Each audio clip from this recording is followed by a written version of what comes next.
दुष्यंत कुमार जी कहते हैं कि तू न समझेगा सियासत, तू अभी इंसान है। तू न समझेगा सियासत, तू अभी नादान है। नमस्कार मित्रों, मेरा नाम है नितिन और इलेक्शन 2024 के रिजल्ट आ गए और सियासत की बात, सत्ता की बात, पक्ष की, विपक्ष की बात, कुछ 2-4 वीडियो मैंने भी बनाई इस पर, क्योंकि एक बहुत बड़ा इवेंट है जो 5 साल में भारत में होता है। और देखा जाए तो देखो, राजनीति सबको कहीं न कहीं, किसी न किसी रूप में प्रवाहित प्रभावित करती रहती है और हम इससे चाहे अनचाहे बच नहीं सकते। इस वजह से मैंने एक कोशिश की एक आपको बताने की, और 5 दिन पहले जो बात शायद सेंस कर पा रहे थे, वैसा ही कुछ स्थिति बनी कि जो लोग जीतेंगे, लेकिन इस तरह से जीतेंगे कि वो जीत के भी ऐसा लगेगा हार गए, और जो हार जाएँगे, वो ऐसा लगेगा कि वो हार कर भी जीत गए। कहते हैं ना, जीत की खुशी उतनी उसे महसूस नहीं होगी, हाथ तो आई पर मुंह न लगी। जब टॉपर स्टूडेंट जैसे मार्क्स कम लाता है ना, तो बाकी लोग बड़े ढोल बजते हैं कि देखो ये भी रह गया, ये भी रह गया। एक गांव में मैंने कभी कभी किसी के मुंह से एक कहानी सुनी थी। कहानी क्या, एक जोक सुना था। जब किसी को बुलाया गया है प्यार से कि ये इसमें कोई सच्चाई नहीं है, अगर किसी का नाम हो तो बुरा ना माने। जैसे पिंटू का नाम, तो भाई पिंटू क्या रहा तेरा रिजल्ट? तो वह सुना, हाँ चाचा, वो फलाने का फेल हो गया। अब मैं किसी का नाम लूंगा तो बुरा लग जाएगा ना लोगों को। लोग क्योंकि एकदम से सब्जेक्टिव हो जाते हैं और अपने कि अरे वो ठीक है, पर तेरा क्या रिजल्ट रहा? नहीं नहीं, वो भी वो भी फेल हो गया, उसका बच्चा फेल हो गया, प्रिंसिपल का बच्चा फेल हो गया, वाइस प्रिंसिपल का फेल हो गया। अरे भाई तेरा रिजल्ट क्या रहा, तू अपना बता। अरे इन सब के चक्करों में तो मैं भी रह गया, तुम क्या प्रधानमंत्री लग रहे हो? वो एक मजाक में तौर में ही कही जाती थी बात। तो दूसरे का दुख हमें कभी कभी ज्यादा खुशी देने लग जाता है, और ये चुनाव पूरी तरह से इसका एक जैसे कहें प्रतीकात्मक चिन्ह है कि अगर वो सरकार नहीं बना पा रहे या फुल मेजोरिटी पे नहीं आ पा रही, तो बाकी ढोल नगाड़े बाकी पार्टियां खूब बजा रहे हैं, चाहे उनके 10% ही सीट हो या बिल्कुल ना के बराबर ही सीट हो। कि भाई टॉपर रह गया, टॉपर रह गया, यानी कि मजा आया, मजा आया। तो ये बहुत बड़ा आपको संदेश जा रहा है कि दूसरे का दुख किस तरह से दूसरे को, किसी को सुख प्रदान कर सकता है। और ये लग ही रहा था कि हार कर जीतने वाले को ही बाजीगर इस बार हम कहने वाले हैं। और हुआ भी कुछ रिजल्ट, क्योंकि वो तो मैं ये कहूंगा फिर भी वेल ट्राई जो काम ना आई, क्योंकि उन्हें दूसरे तीसरे चरण के बाद ही समझ में आया कि अरे पब्लिक का जो गुस्सा था, जो डिसेंट था, जो डिसअपॉइंटमेंट था, वो दिख नहीं रहा था, वो नाराजगी दिख नहीं रही थी। लेकिन इसने बहुत अच्छा काम किया है। कुछ टेक अवेज हैं इस इलेक्शंस के, बहुत अच्छे टेक अवेज हैं। अगर आप इसको सही से समझने की कोशिश करेंगे, तो मैं कोशिश करता हूं कि what are the major takeaways, और किसी को भी हम सबसे बड़ा टेक अवे जो मुझे लग रहा है इस इलेक्शन के रिजल्ट का, वो है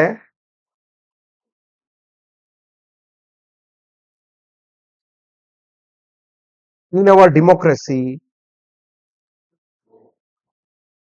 हु हैज द कंट्रोल।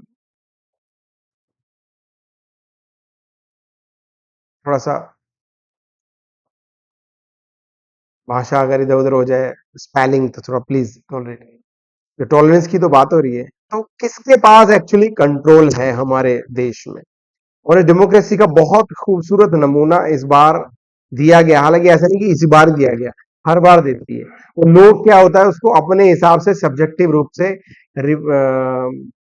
तोड़ मोड़ के पेश करते हैं। हमेशा लोग आग मैंडेट तो देते ही हैं।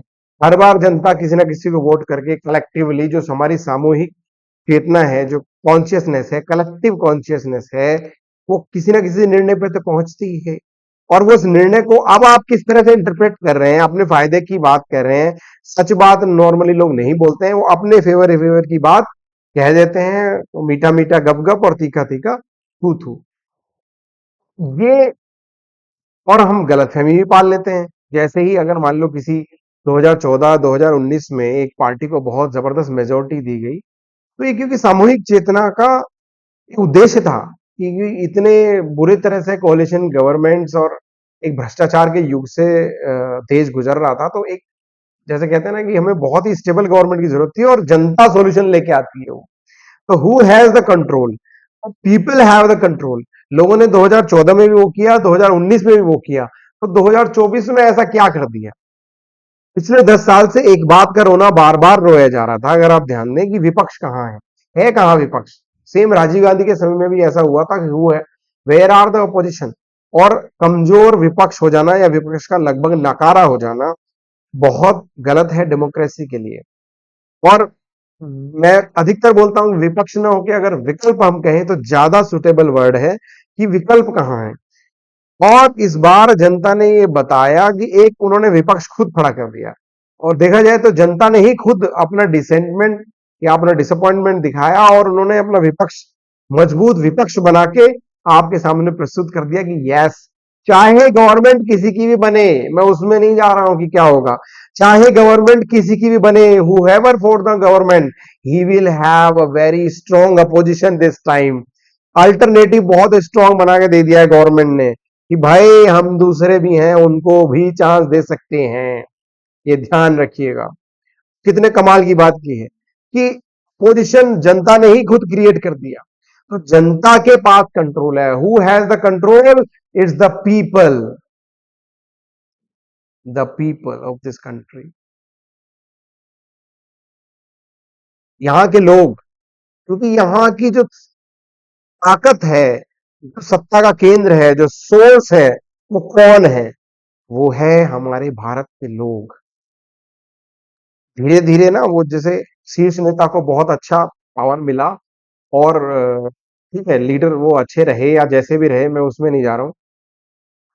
लेकिन क्या हो जाता है कि वो गलती से अपने को महान समझना शुरू कर देते हैं। ये किसी भी लेवल पे हो सकता है, छोटे से सीईओ या छोटे से सुपरवाइजर लेवल से लेकर बहुत बड़े लेवल तक, प्रधानमंत्री, राष्ट्रपति तक, कि अचानक से व्यक्ति को यह लगने लगता है कि मैं कुछ महान हूं, मैं भगवान का प्रतिनिधि हूं, मैं कुछ ऐसा हूं कि इसलिए लोग मुझे चुन रहे हैं।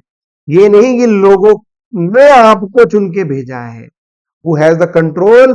जैसे कि अगर आध्यात्म में भी कहें कि ईश्वर के पास आपका कंट्रोल है, जिसने आपको बनाया है, प्रधानमंत्री या मंत्री या सांसद या विधायक, मुख्यमंत्री, सभासद, मैं कहता हूं कोई भी किसी पद पर बैठे हैं, संविधान पद पे बैठे हैं, और अगर वहां पीपल्स रिप्रेजेंटेटिव है तो आप उनके प्रतिनिधि हैं। Who has the power? Control किसके पास है, ये बात ध्यान रखने की जरूरत है। और हर 5 साल में आपकी परीक्षा होगी और फिर आपको अच्छे से सबक सिखा दिया जाएगा। अगर आप स्वयंभू हो जाएंगे या चीजों को ग्रांटेड लेना शुरू कर देंगे। जबरदस्त हमें लीडरशिप चाहिए, मगर जबरदस्ती की लीडरशिप किसी को नहीं चाहिए। आप किसी भी छोटे बच्चे से आप पूछ लीजिए, किसी व्यक्ति से पूछ लीजिए, अगर उसको ये लगे कि भाई मेरे ऊपर कोई राज करे, कंट्रोल करे, कोई भी, nobody likes to be controlled. समझ रहे हैं आप? व्यवस्था सबको चाहिए, तो जबरदस्त शासन और जबरदस्ती का शासन, इसमें बहुत बड़ा फर्क है। तो आप जबरदस्ती किसी भी चीज में आप जब करेंगे तो आप एक्चुअली कंट्रोल करना चाहते हैं। और एक बड़ा अच्छा डायलॉग है सनी देओल जी की फिल्म का, अगर आप इंटरेस्टेड हो, नहीं होंगे तो प्लीज माफ कीजिएगा, उसमें कि डरा कर वो जीता है जिसकी हड्डियों में पानी भरा होता है। तो डरा के नहीं जीना है, काम करना है। आपको काम करने के लिए भेजा है, आपको सेवा के लिए भेजा है, तो सेवा के लिए जाएं, सेवा के लिए जाएं। केंद्रीय विद्यालय का पूरा मोटो है, अगर आप देखें, शिक्षार्थ के लिए आए, सेवा के लिए जाएं। तो अगर आप किसी भी लेवल पे आपको भेजा है तो आपको वहां सेवा करनी है, आपको वहां काम करना है। आपने बहुत अच्छा काम किया, बहुत अच्छी बात है, मगर जब आप कंट्रोल करने की कोशिश कर जाएंगे तो आपको यह पता होना चाहिए कि आप में वो बात, कुछ बात देखी होगी, इसलिए आपको एक जिम्मेदारी दी गई है। उस जिम्मेदारी का आपको निर्वाहन करना है, ना कि उन्हीं लोगों को कंट्रोल करने की कोशिश करें जिन्होंने आपको ये ताकत दी है। यस, उन्होंने आपको मैंडेट दिया है। ये मैं दूसरे पक्ष को भी बता रहा हूं कि कभी कभी क्या है, कॉम्प्लेसेंसी में जो लोग अभी थोड़ा सा उभर गए हैं वो इसमें कंफ्यूज हो सकते हैं कि अरे रे रे, अब तो हमारी बात बन गई, अब हमें संगठन में काम करने की जरूरत नहीं, अब तो बस इनको उखाड़ फेंकेंगे। अरे जनता क्या कर दे, आपको पलट के मारेगी बहुत बुरी तरह से अगर आप कॉम्प्लेसेंसी में चले जाएंगे। ये दूसरा पक्ष भी है, चाहे वो राहुल गांधी जो अखिलेश यादव जो उभर के आए हैं अभी नेता, तो भाई जनता अगर आप उनको गलत ग्रांटेड लेना शुरू कर देंगे तो आपको ऐसा सबक सिखाएंगे कि आप याद रखेंगे। और जनता ने बार बार किया है। जैसे कि कहते हैं ना, भगवान आपको पटकनी दे दे के आपको शिक्षा देने की कोशिश करते हैं, लेकिन इंसान क्या भूलता रहता है। और ये तो सियासत भी है। अरे तू ना समझेगा सियासत, तू अभी नादान है। तो जैसे भगवान की लीला को आप समझ नहीं सकते, ऐसी लोगों को भी आप अच्छी तरह से समझना इतना आसान नहीं है। वो चुप रहते हैं, इसका मतलब ये नहीं कि आपको समझ नहीं रहे हैं, वो आपकी हवाबाजी को नहीं जान रहे हैं। इसमें मैं किसी का विरोध नहीं कर रहा हूं। अगर आप 30-40% काम करते हैं और उसको 100% गुब्बारे की तरह हवा भर के करने दिखाने की कोशिश करेंगे, तो जनता बहुत स्मार्ट है, वो समझ जाएगी और आपको अच्छे से ट्रीटमेंट देगी जब उसका वक्त आएगा, साइलेंटली। तो ये अपोजिशन को भी नहीं पता था, लेकिन जब वो बीच में गए तो उनको समझ में आया, तो उन्होंने जोश लगाया, जोर लगाया, और इसका रिजल्ट ये आया कि अपोजिशन आज अच्छा तैयार हो गया है। चाहे वो इंडिया ब्लॉक अपोजिशन करे, चाहे मजबूरी में एनडीए को भी, या मतलब बीजेपी को भी पोजिशन में आना पड़ जाए, कुछ ऐसी परिस्थितियां आ जाए। क्योंकि राजनीति में कहते हैं ना, तू न समझेगा सियासत, तू अभी नादान है। कुछ भी हो सकता है, लेकिन अपोजिशन स्ट्रांग रहेगा। चाहे किसी की भी गवर्नमेंट बने, अपोजिशन स्ट्रांग रहेगा और चीजों को आप ग्रांटेड नहीं ले सकते। तो अगर इसको मैं दूसरे शब्दों में कहूं, तो दूसरा लोगों ने क्या कर दिया, जो हमारे संविधान में भी बहुत अच्छे से करने की कोशिश की है, balance of power is restored. Balance of power, शक्ति का संतुलन स्थापित कर दिया। जो ऐसा लग रहा था ना ये स्वयंभू, कि भाई आप ही के पास सारी पावर है, उसको एक तरह से उन्होंने बैलेंस कर दिया कि भाई लीडर ऑपोजिशन की भी सुननी पड़ेगी, लोगों की भी सुननी पड़ेगी। आप ऐसे एक झटके में ना डिसीजन लेके, चाहे वो आप कितने भी आपके इंटेंशन अच्छे रहे हो, आप ये दिखाने की कोशिश करें नहीं भाई हम तो भला ही चाहते थे। आप, अरे भाई सभी भला ही चाहते। माँ बाप भी बच्चे को यही कह के मैनिपुलेट करते रहते हैं कि हम तेरा भला चाहते हैं। टीचर भी यही काम करते हैं और समाज भी यही कर रहा होता है। इंटेंशन का कोई कभी किसी का बता नहीं सकता। It's the behaviour, it's the effect, it's the impact. मैं कह रहा हूं इंटेंशन से ज्यादा इम्पैक्ट मैटर कर रहा होता है। आपको पता नहीं चलता कि क्या हो रहा है। अगर इंटेंशंस आपकी कैसे हैं नहीं है, वो तो बाद में पता चलता है। चाहे वो जीएसटी हो, डिमोनेटाइजेशन हो, बड़े बड़े डिसीजन हो, और अग्निवीर हो। अग्निवीर किस तरह से बैकफायर करने वाला है, आप इसको समझिए। अग्निवीर पे अगर मैं इसमें हालांकि डिटेल वीडियो अच्छे से बना सकते हैं। अग्निवीर बहुत अच्छी स्कीम है, लेकिन रेगुलर आर्मी के लिए नहीं। दो बातों में आप कंफ्यूज हो जाते हैं। कहीं बाहर से एक मॉडल लाते हैं, एक उसको इंप्लीमेंट करने की कोशिश करते हैं। अग्निवीर बहुत अच्छी स्कीम है, लेकिन एक्स्ट्रा वीर बनाने के लिए, कि आप सिविलियंस को अगर डिसिप्लिन करना चाहते हैं, तो डिफेंस में लाके 4 साल की उनको अच्छे से ट्रेनिंग दें और वो फिर से डिफेंस में चले जाएं। ना कि परमानेंट जो हमारे आर्मी, एयरफोर्स, आर्म फोर्सेस के लोग हैं, वहां पर आप ये टेम्पररी लोग अगर पहुंच जाएंगे तो देश की सुरक्षा को बहुत बड़ा खतरा है। इसको अलग से वीडियो बना के बताया जा सकता है। अब क्या होता है ना, जो कुर्सी में बैठे हैं वो कहीं ना कहीं किसी तरह से मजबूर होते हैं, या उन पर दबाव होता है टॉप लीडरशिप का, कि वो कुछ कर नहीं पाते। अग्निवीर इज गुड ओनली, जो सिविलियंस आ रहे हैं उनको आप लाइए, ट्रेन कीजिए, वापस भेज दीजिए। पर जो रेगुलर आर्मी है उनके साथ, आर्मी, एयरफोर्स, नेवी के साथ छेड़छाड़ प्लीज प्लीज मत कीजिए। It will backfire with a where, और लेकिन इफेक्ट बहुत बाद में होगा, तो आपको बाद में पता चलेगा। तो लौटते हैं वहां उसी पे, कि लोगों ने अपना मत देकर, अपनी वोट सही से कास्ट करके, मैं कहूंगा जनता कभी गलत नहीं करती, जनता हमेशा सही करती है। तो उन्होंने बैलेंस ऑफ पावर को बना दिया। उन्होंने ये बता दिया कि भाई ऐसा नहीं चलेगा, कि एरोगेंस नहीं चलेगी। एरोगेंस हम किसी की बर्दाश्त नहीं करेंगे। जैसे ना घमंड तो रावण का भी टूट गया। लोगों ने एक तरह से, और मजे की बात है उन्होंने पूरी तरह से उनको गिराया भी नहीं गवर्नमेंट। तो उन्होंने कहा प्रधानमंत्री तो हमें आप ही चाहिए, गवर्नमेंट तो आप ही की चाहिए, और थोड़ा प्यार से, प्यार से वो एक पिक्चर में डालोगे ना, आवाज नीचे, आवाज नीचे, करारा जवाब मिलेगा। तो जनता ने करारा जवाब दिया है। तो कुछ जो अपोजिशन के लोग थोड़ा फुदक रहे हैं ज्यादा, नो डाउट उन्होंने बड़ा अच्छा काम किया है, और उन्होंने, भाई उनके में जान आ गई ना, जैसे कहते हैं। तो आप ये समझ लीजिए कि अगर उन्हें मिल गया है तो कंप्लेसेंसी में ना चले जाएं, जैसे वो एरोगेंस में चले गए थे, और फिर अपने आप को सीधे भगवान का ही प्रतिनिधि बनाने लगे, जबकि वो लोगों के प्रतिनिधि हैं, लोगों के सेवक हैं। उन्हें प्रतिनिधि नहीं बनाया भगवान ने। किसी ने देखा नहीं भाई उनको, अगर देखा होगा तो भाई वो अलग ही बात है। परमात्मा का पत्र जैसे कहते हैं कि वो अगर ईश्वर से कनेक्ट हो जाए, लोगों के प्रतिनिधि है, लोगों की सेवा करनी है आपको। इसी तरह से दूसरे लोग कॉम्प्लेसेंसी में ना जाए।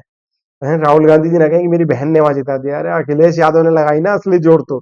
यूपी ने, उल्टा प्रदेश ने सब कुछ पलट दिया, सब कुछ उलट पलट दिया ना। जो सेंस लग रहा था, क्योंकि मैं खुद उत्तर प्रदेश से आता हूँ, कि सेंस लग रहा था कि इस बार उन्हें सबक सिखाया जाएगा, सबक सिखाया जाएगा, हटाया नहीं जाएगा। तो इसीलिए एनडीए को पावर में लाया गया कि प्रधानमंत्री तो हमें आप चाहिए, लीडरशिप आप भी चाहिए, काम तो आप ही से कराना है, लेकिन थोड़ा आवाज नीचे, थोड़ा सा अकड़ न दिखाएं, आराम से काम करें, बढ़िया मेहनत से काम करें, तो यू विल सक्सीड।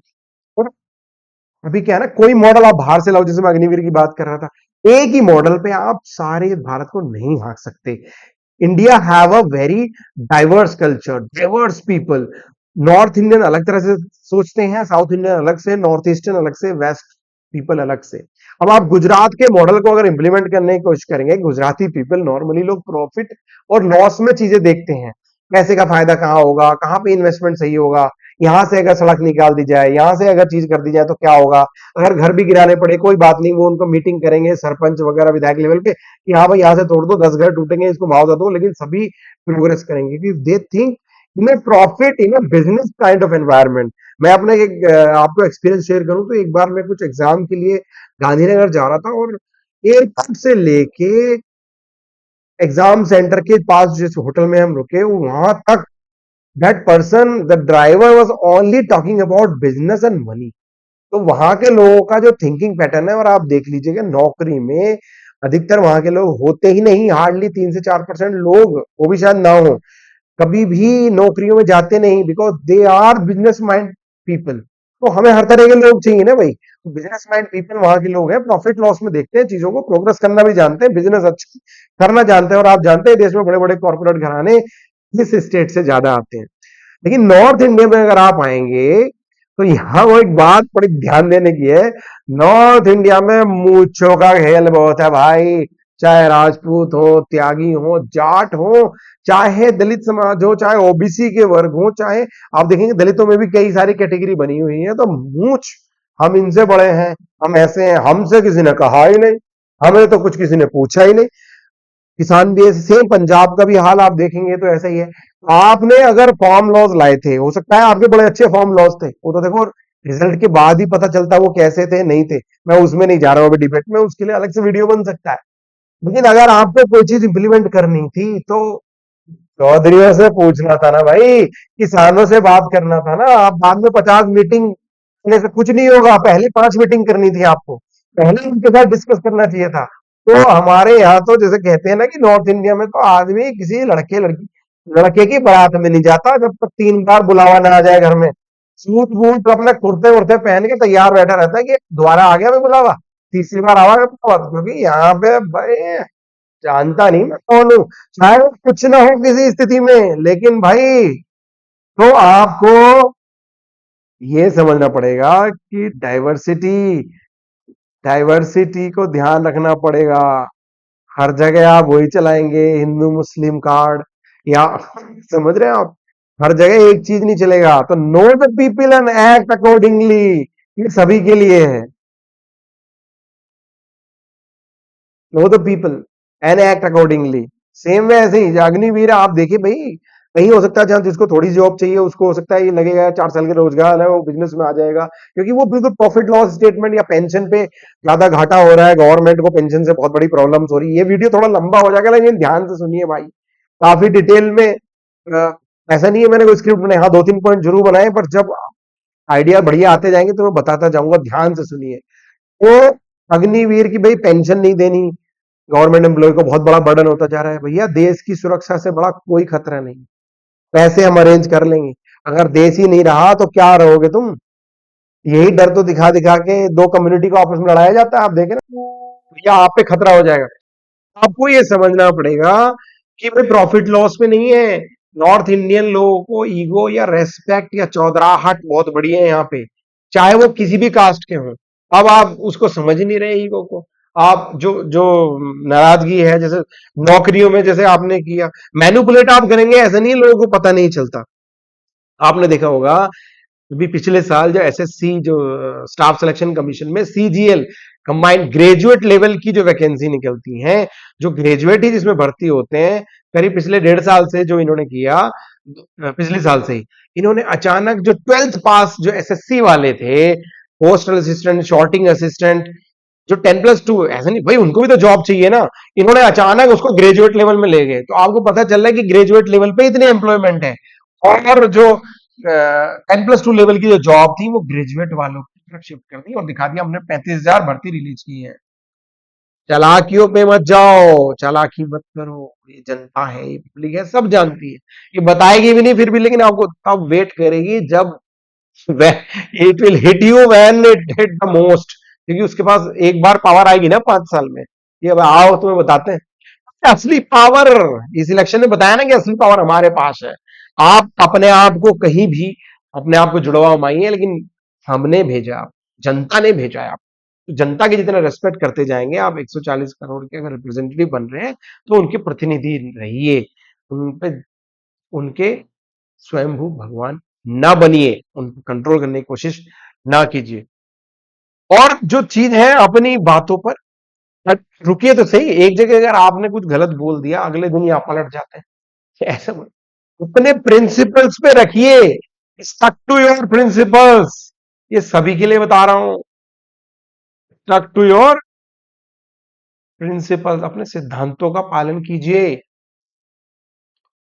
क्यों? तो एक तरफ आप किसी को कभी नेचुरल करप्शन पार्टी बोल देते हैं, कभी बोलते हैं ये आदमी करप्ट है, कभी बोलते हैं ये तो महा करप्ट आदमी है, कभी ऐसा है वैसा है, और 4 दिन बाद ही वो जो आपका पटका पहन ले, आपकी तरफ ज्वाइन कर ले, तो आप भूल जाते हैं उस चीज को, है ना। आप तो बहुत बड़े गंगा जी बन गए, माँ गंगा जी पे तो देखो सब सबके पाप धुल जाते हैं, लेकिन आप वो बनने की कोशिश मत कीजिए। मतलब जो न खाता ना बही, जो मैं बोलूं जो मैं सोचूं वही सही, इस तरह का एटीट्यूड मत लाइए, जनता सबक सिखाती है। और उधर भी मैं बोल रहा हूँ कि भाई एक ही परिवार के भक्ति इतना मत कीजिए, लोगों ने उसको भी नकारा था। आप अगर ये सोच रहे हैं कि इनको इस समय झटका दिया है तो पूरी तरह हटाया नहीं इनको, मतलब चाहते हैं लीडरशिप यही रहे, तो उनको भी नकारा कि भैया एक परिवार या किसी एक कुछ परिवारों की भक्ति मत कीजिए, मुद्दों पर रहिए, काम की बात कीजिए, तुमको पटकनी जनता दे देगी। कॉम्प्लेसेंसी में आप भी मत जाओ। आपको अगर इस समय थोड़ी सी जीत मिल गई, थोड़ी सी जीत मिल गई है, तो इस बात का ज्यादा ज्यादा थोड़ा दूध ज्यादा एकदम छलकने लग जाए, ऐसा मत कीजिए। अपने प्रिंसिपल्स पे रहिए कि भाई अगर आपने किसी को करप्ट बोला और बहुत ज्यादा करप्ट है भी, अगर अब पता चल रहा है, लेकिन उसको अपनी पार्टियों में लेते जा रहे हो, तो एक्चुअल में क्या है, आप गंदगी को अगर आप घर में ला रहे हैं, भैया बदबू तो मारेगी। मरे मरे हुए चूहों को अगर आपने अपने घर में रख लेंगे, तो कितना ही सेंट डालते रहिए, कितना भी खुशबू बखेरते रहिए, बदबू तो आएगी। और सबसे ज्यादा बदबू आपके घर में जो लोग रह रहे हैं वहां का एनवायरनमेंट खराब, जो आपने इसको तैयार था वो बर्बाद हो जाएगा। ठीक है, तो अपने, और अगला मेन टेक अवे जो है, accept your wrong decisions, accept wrong doing, wrong decisions. देखो किससे गलती नहीं होती जिंदगी में, किससे गलती नहीं होती, सबसे गलती होती, इंसान तो है ही गलतियों का पुतला। अब आप बोले नहीं, सारी दुनिया को आपने लाइन में लगाया था, जैसे भाई आपके इंटेंशन बहुत अच्छे थे, आपने ये किया, लेकिन अगर उसका आउटकम बुरा रहा तो आप उसको एक्सेप्ट कीजिए ना कि हमसे ये गलती हुई। आप बोलिए कि इंप्लीमेंटेशन में हमसे गलती हुई। आपके बहुत अच्छे इंटेंशन हो सकते हैं, फॉर्मुला भी लाए तो अगर अच्छे लाए होंगे, इंटेंशन अच्छे होंगे, लेकिन आपने इंप्लीमेंटेशन जिस तरह से कोशिश करने की कोशिश की वो गलत था। अगर तरीका गलत है तो आपके इंटेंशन चाहे कितने भी अच्छे रहे हो वो बैकफायर ही करेंगे। सेम वे ऐसे अग्निवीर है, आपके चाहे इंटेंशन कैसे अच्छे रहे हो, अगर आप इंप्लीमेंटेशन गलत तरह से करेंगे, रेगुलर आर्मी रेगुलर चीजों छेड़छाड़ करेंगे, तो बैकफायर ही होगा। अनएम्प्लॉयमेंट की बात हो चाहे संविधान की बात हो, आप एकदम से बोलेंगे नहीं हम यूसीसी कर देंगे, हम ये कर देंगे वो कर देंगे, भाई आपको कंबाइंड में चलना है, डिस्कोर्स करते हुए चलना है, आपको समझाते बुझाते चीजों को चलना है। हाँ ठीक है, हमें मजबूत डिसीजन चाहिए, हमें जबरदस्त लीडरशिप चाहिए, लेकिन जबरदस्ती का नहीं चाहिए। ठीक है, लोग जो है जिस तरह से अनएम्प्लॉयमेंट की वजह से यूथ आपका 2014 में आया था, जिस बात को रखते हुए आप ये देखिए कि सबसे ज्यादा वही निराश हो गया 10 साल, कि उसी को सही रोजगार नहीं मिले, उसको सही से काम नहीं मिला। छोटे व्यापारी जो थे वो से परेशान हो गए। टैक्सेशन सिस्टम से इतना ज्यादा लोग फेडअप हो गए कि भैया क्या करें टैक्स देते देते, कि जीएसटी का रजिस्ट्रेशन करा लो, ये करा लो, उसका रिटर्न फाइल करो, कमाओ चमन भी नहीं रहा, लेकिन आपको लाख रुपए का रिटर्न और ये सब चाहिए। सुझाव चाहिए तो पूछ लो भाई, मैं ये नहीं बोल रहा हम बहुत ज्यादा ज्ञानी आदमी, जो ज्ञानी आदमी उनसे पूछ लो कि भैया चलो एक बता ही देता हूँ फ्री में, एक छोटा सा आपको एडवाइस कर देता हूँ कि जो आपने टैक्स है उसका नाम बदल दो। आप तो नाम बदलने में बहुत माहिर है, राष्ट्रीय संपत्ति सेवा कर दीजिए उस टैक्स का नाम, कि राष्ट्र संपत्ति सेवा निधि दान, क्योंकि भारत में दान देने में लोग इंटरेस्टेड रहते हैं। आप जब मंदिर मस्जिद किसी के लिए जाएंगे ना, दान दे देंगे, चाहे किसी भी धर्म का आदमी है, लेकिन जब किसी से वसूली के लिए जाएंगे ना तो मूछ तन जाएगी, बोला तेरी ऐसी की तैसी, हमसे तू पैसे निकाल के ले जाएगा।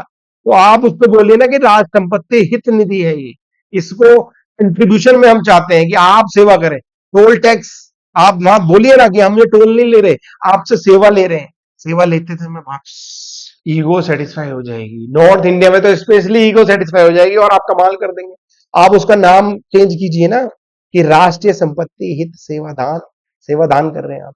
और टैक्सेशन सिस्टम को इतना फ्लेक्सिबल बनाइए, कोविड में उत्तर प्रदेश या इधर जैसे बहुत सारे स्टेट में आपने एक बिल माफ नहीं किया, इतनी हालत खराब हुई लोगों की, लेकिन बाद में आपने जैसे ना, अब इसी का तो बोलते हैं इंजेक्शन, जो खून निकाल देना लोगों का।